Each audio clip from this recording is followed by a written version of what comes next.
Salam sejahtera buat kita semua. Perkenalkan, nama saya Tari Esa Agustina Damanik. Saya dari kelas 10 MIA 5 SMA Negeri 1 Raya.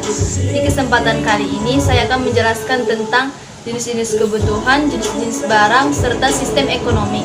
Yang pertama adalah jenis-jenis kebutuhan. Kebutuhan adalah pemenuhan barang atau jasa guna keberlangsungan hidup manusia. Adapun jenis-jenis kebutuhan dapat dibagi menjadi 4. Yang pertama menurut intensitasnya, yang kedua menurut waktu, yang ketiga menurut sifat, yang keempat menurut subjek. Menurut intensitasnya dibagi menjadi 3, yaitu primer, sekunder, dan tersier.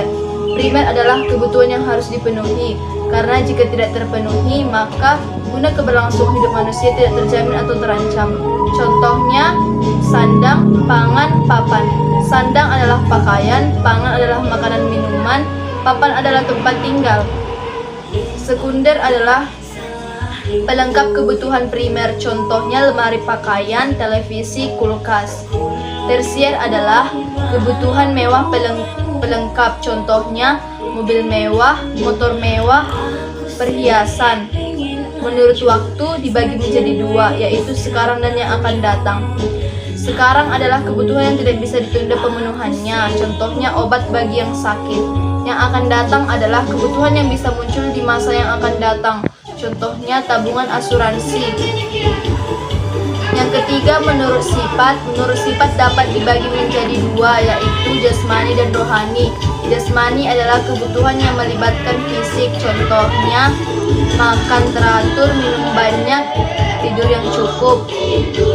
Rohani adalah kebutuhan yang melibatkan rohani, contohnya bergereja, berdoa, beribadah, mendengar nasihat. Yang keempat menurut subjek dibagi menjadi 2, yaitu individu dan kolektif.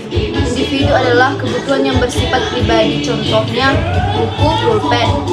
Kolektif adalah kebutuhan untuk orang banyak, contohnya jalan tol. 2. Jenis-jenis barang.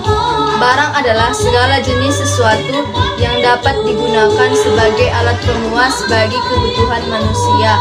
Adapun jenis-jenis barang dapat dibagi menjadi 8. Yang pertama menurut wujud, yang kedua menurut hubungan, yang ketiga menurut fungsi, yang keempat menurut sifat, yang kelima menurut proses, yang keenam menurut subjek, yang ketujuh menurut permintaan, yang kedelapan menurut pemakaian.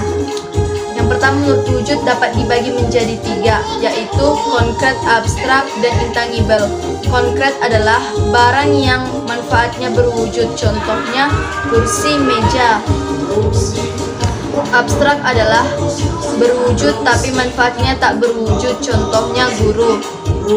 Intangible adalah tak berwujud tapi ada manfaatnya, contohnya hak paten. Kedua, hubungan dapat dibagi menjadi 2, yaitu substitusi dan komplementer. Substitusi adalah barang pengganti yang fungsinya sama, contohnya kopi dan teh. Komplementer adalah barang pelengkap, contohnya teh dengan gula. 3. Menurut fungsi dapat dibagi menjadi 2, yaitu produksi dan konsumsi. Produksi adalah barang yang diproses untuk diproduksi. Konsumsi adalah barang yang untuk dikonsumsi. Yang keempat yaitu menurut sifat dapat dibagi menjadi 3, yaitu ekonomi, bebas, serta ilit. Ekonomi adalah barang yang dibutuhkan perjuangan untuk mendapatkannya, contohnya air mineral. Barang bebas adalah barang yang tidak dibutuhkan pengorbanan, contohnya air sungai.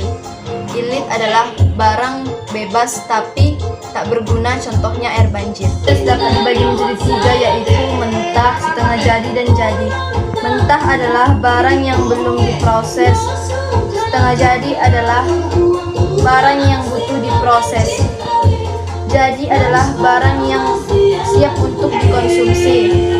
Yang keenam menurut subjek dapat dibagi menjadi 2, yaitu individu dan kolektif.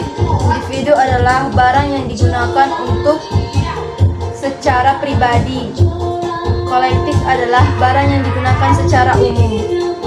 Yang ketujuh menurut pemakaiannya dibagi menjadi 2, yaitu Perlengkapan dan peralatan. Perlengkapan adalah barang yang cepat habis pemakaiannya. Peralatan adalah barang yang berangsur-angsur pemakaiannya. Menurut permintaan dibagi menjadi beberapa, yaitu yang pertama normal, barang yang permintaannya naik bila pendapatan naik. Yang kedua inferior, barang yang permintaan turun bila pendapatan naik. Yang ketiga given adalah barang inferior yang memiliki efek pendapatan lebih besar daripada efek substitusinya. Spekulasi adalah barang yang harganya naik justru permintaan meningkat dengan harapan mendapat keuntungan. Yang terakhir prestige adalah barang yang harganya naik justru permintaan meningkat karena rasa gengsi. 3. Sistem ekonomi. Sistem ekonomi dapat dibagi menjadi 5. Pertama, sistem ekonomi tradisional adalah suatu sistem yang dimana setiap keluarga masih memproduksi barang atau jasa sendiri-sendiri. Pada sistem ekonomi tradisional belum terdapat persaingan dan barang-barang dan alat-alat yang digunakan belum menggunakan alat-alat yang canggih. Yang kedua, sistem ekonomi terpusat adalah suatu sistem yang dimana pemerintah berperan dalam menguasai seluruh kegiatan perekonomian dan hak milik rakyat atau perorangan belum diakui. Yang ketiga, sistem ekonomi campuran. Yang keempat, sistem ekonomi modern. Yang kelima, sistem ekonomi Islam yang